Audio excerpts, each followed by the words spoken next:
Here we'll do some examples for metric conversion, converting firstly between centimeters and megameters, and secondly between petameters and kilometers. So two things I think are important to keep in mind with metric conversion is firstly that the digits here won't change. So the symbols that we see won't change. All that will change is their relative position. So 3 meters is the same as 300 centimeters and the same as 3000 millimeters. So there's only ever that 3 in there. And in this case, whatever we convert that number to in metric units, it'll stay the same because all we're doing is multiplying or dividing by a power of 10. The other thing I think is good to keep in mind is an intuitive feel for whether our number should get smaller or larger when we do the conversion. So in this first case, we're going from centimeters, which are small, up to megameters, which are very large. So when we're going in this direction, our overall value should get much, much smaller, because a centimeter is only worth a fraction of a meter is only a fraction of a kilometer, so whatever value we have in centimeters, it should only be a small amount of the larger unit, the megameters. In the second case, we're going from petameters into kilometers, and so if we see here, petameters are very large, and then kilometers are also large but not as large, so we're going downstream in this case. And here the amount of petameters should be worth a lot of kilometers. So actually, if you look at the powers here, it's 10 to the 15 compared to 10 to the 3, so it's actually a million, each petameter is worth a million kilometers. Now when it comes to actually doing the calculations, I think there's two general ways that are nice ways of doing these sorts of questions. The first is basically to incrementally convert between familiar units and moving up and down. So here, for instance, we've got 4326.3 and it's centimeters, and so first I might convert it into meters, because meters is something that I have a nice intuitive feel for. Here we're dividing by 100, and so each 100 here is worth however many meters, and so it's going to be 43.263 meters. I can then convert that into kilometers, so staying with units that I'm familiar with, and I know that a meter is worth 1,000th of a kilometer, so I'm dividing by 1,000 in this case. And here, for this amount, 43.26, how many thousands is that? Well, it would be 0 hundreds, and the thousands would be all the way up here, and so actually it's going to be 0.043. So a good thing to keep in mind here is this 3 that's here is in the thousandths position, so each meter is worth 1,000th of a meter of a kilometer, and then the digits stay the same. And lastly, when I go to megameters, so here a megameter is, compared to the kilometers, it's 1,000 times more, so a megameter is 1,000,000, and so putting it into here, we want this 0 that's here will basically sit in the thousandths position. So 0.00, this is that 0, so the 0 here, and then 0.43263. So this is another way we can do it. In that case, we were dividing by 1,000. Now we can also just look at the difference in the powers. So for centimeters, it's to the power of -2.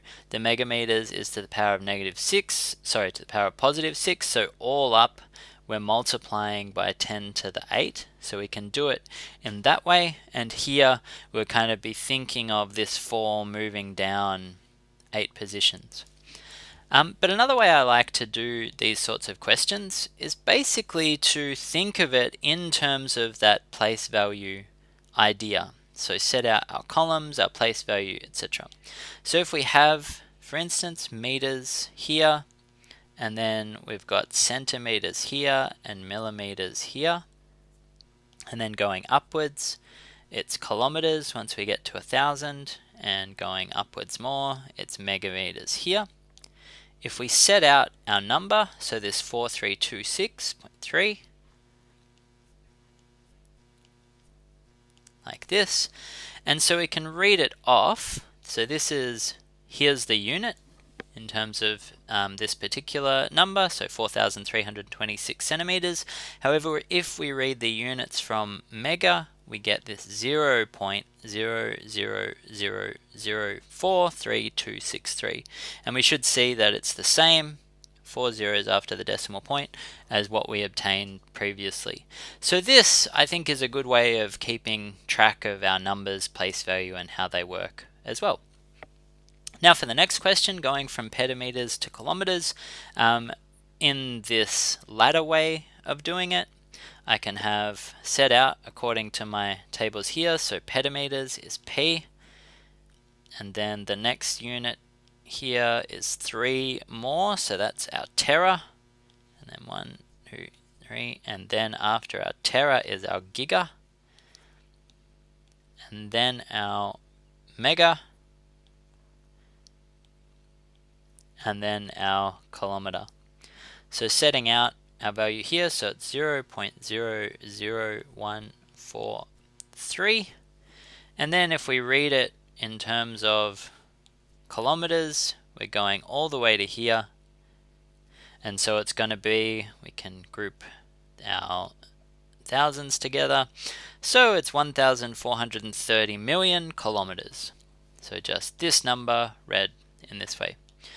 If we wanted to do it more in just a single calculation, then what we would need to do is either, as we did before, so we could keep on multiplying by 1,000, so each of these petameters is worth 1,000 terameters, so we can multiply it by 1,000 to get to terameters. We then multiply by 1,000 to get to our giga, and times 1,000 again to get to our mega, and times 1,000 to get to our kilometer. Or alternatively, we can just do a big multiplication. So if we're going 10 to the 15 to 10 to the 3, that's 10 to the 12. So we're going 0.00143 times 10 to the 12. And then we might actually want to get in touch with how we use scientific notation, because if we want to represent it, say this one here, in terms of having a 1 before the decimal point, then we go 1.43, and to do that I had to go 1,000 times larger, so I have to reduce this by 3, 1,000 times smaller, so I go 10 to the 9. So we can do it that way as well, and then perhaps count in, this 1 should therefore be in the 10th position counting across. So for kilometers, 0, 1, 2, 3, 4, 5, 6, 7, 8, 9. So it would be in the 9th position there. So different ways, whatever way feels good for you for doing these questions. I guess the main thing is just, being able to read a table like this. If you have an exam or something where you're not allowed to have notes, you will be given this table. You're not expected to memorize all of these different prefixes, and even the ones that aren't here, of course, you're not required to memorize. Okay, good luck.